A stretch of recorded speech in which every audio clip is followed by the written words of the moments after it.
I married the wrong person because I was afraid to be alone. I was 24 when he asked me to marry him. I said yes because I didn't want to say no. That's the truth I've never told anyone until now. People think life-changing decisions come with lightning bolts or gut feelings or some kind of sign. But sometimes you just sort of nod your head, say, okay, and get swept along because the idea of starting over sounds lonelier than settling. That's what I did. Settled. His name was Tom. He wasn't a bad man. That's the part that still messes with me. He was polite, steady, responsible. He brought flowers when we fought. He called my parents sir and ma'am. He worked hard. He made plans. He wanted a future with me. But I never felt safe with him. Not the kind of safety that makes you exhale like finally I'm home. More like trapped. Like I was always walking on eggshells, not because he was cruel, but because I didn't love him enough to relax around him. And I think he could feel that too. Back then, everyone around me was getting married. My best friend had just posted engagement photos on Facebook. My cousin had twins. My mom was hinting about grandkids. My roommates were moving out one by one. I go to brunch alone. Come home to silence. Sit on the floor with takeout and a dumb romantic comedy playing on TV, thinking, is this what failure looks like? So when Tom knelt in front of me at that overpriced Italian restaurant, with the whole room watching, said yes, smiled, kissed him, posed for pictures. And inside, I was already mourning the life I gave up. We got married 7 months later. It was a beautiful ceremony. I looked happy in the photos. My dad gave a speech about finally seeing his little girl so loved. My mom cried during our vows. And me. I was thinking about Ben. Ben was the only man who ever made me feel completely alive. He was funny in a quiet way. Messy, spontaneous, unreliable. Everything Tom wasn't. But when I was with Ben, I forgot how to fake it. He made me laugh until I snorted. He made me cry and then held me like I was something sacred. We dated on and off for years, always at the wrong time, always just short of forever. I knew he wasn't husband material. But I also knew he was the only man I ever pictured myself growing old with. I didn't tell anyone, but 3 weeks before the wedding, Ben texted me. So this is really happening, huh? I stared at that message for hours. I didn't reply. I didn't trust myself. Because I knew if I answered, I'd end up in his apartment again, tangled up in something I wouldn't be able to walk away from. So I ghosted him. And I married Tom. The first year of marriage was quiet. We weren't unhappy. We just weren't anything. No passion. No deep talks at 2 a.m. No spontaneous road trips. Just schedules and small talk and pretending to be normal. Tom liked routine. I liked escape. He'd come home and kiss my forehead. I'd smile and ask about his day. We'd eat dinner in front of the TV. He'd fall asleep on the couch. I'd stay up scrolling through photos of people who looked freer than me. One night, I found an old picture of Ben and me on a beach. I must have been 21. We were sunburned and drunk and laughing so hard my face was red. I looked happy. Like genuinely happy. I cried in the bathroom for an hour after that. Not because I missed him. But because I realized I hadn't felt anything in a long time. Tom noticed I was distant. He tried. He planned little dates. He booked a weekend cabin trip. He asked if I was okay. I lied every time. Because how do you tell someone, you didn't do anything wrong? I just don't love you enough. How do you break someone's heart with the truth when they gave you nothing but kindness? So I stayed. I stayed because leaving felt selfish. I stayed because starting over sounded terrifying. I stayed because I thought maybe this was just what marriage was. Slow, polite fading. Until the night he came home early from work. And found me sitting on the kitchen floor staring at my phone crying. He knelt beside me and said, "Are you in love with someone else?" I didn't answer. I didn't answer his question. Not because I didn't know, but because I did. I wasn't in love with someone else. I was in love with the idea of someone else. Of what life could have looked like if I'd had the guts to wait. Or walk away. Or choose myself instead of the safety net. But try explaining that to the man who comes home early just to be with you. Who's kneeling on the cold kitchen floor beside you while you're crying over your own choices. That night, I said the words I thought would protect him. I'm just tired. I'm overwhelmed. It's not you. Wait. He nodded, kissed the top of my head, and told me he'd take care of dinner. Then he left me there, alone with my guilt and my silence. That was the thing about Tom. He didn't yell. He didn't accuse. He didn't get angry. He absorbed it, quietly, like he was used to being second choice. And I hated that about myself, that I picked a man I knew wouldn't fight me, because it was easier than facing someone who would have called me out for settling. 3 more years passed. We bought a house, took a trip to Italy, hosted Thanksgiving once. From the outside, we looked like a perfect middle-class couple just doing life. But I was dead inside. Fake laughs. I put up Instagram photos. I let people envy a life I would have traded in a heartbeat. The thing no one tells you is that loneliness inside a relationship is 10 times worse than being single. Because it's not quiet, it's deafening. It's pretending to be fine while your soul whispers, this isn't it. This isn't home. I started fantasizing about getting into a car and driving away. No plan. No note. Just gone. And then something happened that cracked everything open. My mom got sick. Cancer. Fast and brutal. The kind that doesn't wait for you to figure your life out first. I spent weeks sleeping in hospital chairs, helping her bathe, feeding her soup she barely touched. And she said something to me one night, when the morphine was wearing off and she was lucid. Don't waste your life trying to make other people comfortable. I asked her what she meant. She looked me dead in the eye and said, I see the way you look at him. Like you're stuck. Like you're scared to be the bad guy. But baby, regret will rot you from the inside out. I stayed with your father too long for the same reason. Froze. I had spent my whole life thinking she and Dad were a love story. And there she was, dying, telling me she faked it too. That night broke something in me. Tom came to the hospital the next day. He brought flowers, sat with me in the hallway, told me I was strong. And all I could think about was how much I wanted to scream. Not because he was doing anything wrong, but because I finally realized, kindness doesn't equal compatibility. Safety doesn't equal joy. I had tied myself to a man out of fear, and now I was wasting his time too.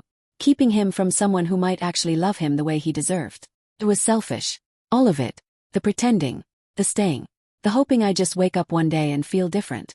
When my mom passed, I didn't cry at the funeral. But the night after, I packed a bag and drove to my sister's place. Tom came home to an empty house and a letter. I couldn't face him. Not yet. In the letter I told him the truth. The parts one was too scared to say out loud. That I had married him because I thought being chosen was enough. That I had wanted it to work. That I tried. God, I really tried. But it was like forcing puzzle pieces together that just didn't fit. No matter how hard I pushed, there were still gaps. He didn't text me for 2 days. When he finally did, it was one sentence. Thank you for being honest, even if it broke me. I stared at that message until my eyes burned. And I realized, I wasn't just mourning the marriage. I was mourning the version of myself I thought I had to be. The good wife. Quiet one. The woman who could make a nice life out of something that never set her on fire. I chose safety over truth. And now I was alone again. But for the first time in a long time, that didn't terrify me. Felt like a beginning. I didn't sleep the first week after I left. I'd close my eyes and see the look on his face. Not anger, not even sadness, really. Just confusion. Like he never expected me to actually go through with it. And honestly, neither did I. I thought maybe I'd come back after a few days. Tell him it was just grief or stress or hormones. That I didn't mean it. But I did mean it. And when you finally step into your truth after living a lie for so long, it's both freeing and unbearable. My sister was kind enough to let me crash for a while. She didn't ask too many questions. Just made me tea, let me cry when I needed to, and watched bad reality TV with me in silence. Other people weren't so gentle. My aunt called me selfish. My cousin asked if Tom cheated on me. Even a few of my friends said things like, but he treated you so well. Like being treated well is enough to build a life on. I wanted to scream. Do you stay in a house just because it has nice windows? Even if the foundation is cracking and every room echoes. People don't get it. They think if no one's yelling, if there's no scandal, then it must be fine. You should be grateful. But gratitude built on guilt is just a slower kind of death. Few weeks later I got a text. From Ben. I heard you left him. No context. No hello. Just that. I sat there staring at it like the screen was going to explode.